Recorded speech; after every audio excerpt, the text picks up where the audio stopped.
देवी माँ से कहता, देखिए मैं आपको इतने अलग अलग नामों से पुकार रहा हूं, क्या आप इतने कठोर हो कि आते नहीं?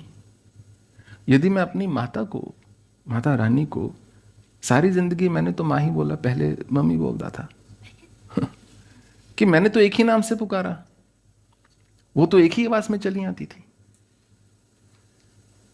अगर मैं बद्रीनाथ में था, गुफा में था, जंगल में था, अगर मैं माँ तक ये संदेशा लगाता अपनी जन्म की माता तक कि मुझे आपकी बहुत याद आ रही है, आप आ जाइए, इन्होंने कितना समय लगाना था? उसी समय पति को छोड़, सबको छोड़ मैं जा रही हूं, यही करना था कि मैं जा रही हूं, मेरा पुत्र जो है मुझे याद कर रहा है। और ये माँ का हृदय होता है। इसी कारण माँ जो है, कभी भी कई बार घर में परिस्थितियां इतनी प्रतिकूल होती हैं कि पति जो है राक्षस होता है, मतलब मानव प्रजाति में पैदा होकर स्त्री की जो विवाह है दानव के साथ हो जाता है, पर फिर भी वो छोड़ती नहीं,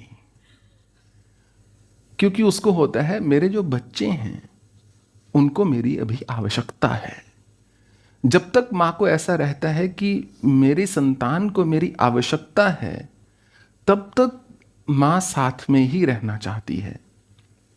जैसे ही मां को ऐसा प्रतीत होता है कि अब ये बच्चा खुश है, इसको मेरी इतनी आवश्यकता नहीं, फिर वो जीवन में एक कठिन निर्णय भी ले लेती है। ठीक ऐसा ही भक्ति में देवी मां के साथ होता है। जब तक मां को लगता है कि जो मुझे पुकार रहा है, इसको मेरी इतनी आवश्यकता है कि मेरे बिना इसको अभी श्वास नहीं आ रहा, फिर आने में देर नहीं।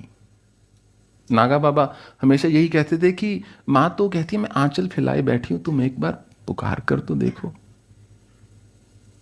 जैसे वो भोजपुरी का वो है ना, करुण पुकरिया पे द्वारिका ना दूर बा, मेरे वीरना से बढ़कर नहीं कोई शूरबा। वो द्रौपदी कह रही हैं कि करुणा की पुकार है ये, मेरे कृष्ण जो हैं अवश्य आएंगे। फिर द्वारिका दूर नहीं है, फिर भगवान का दूर नहीं है।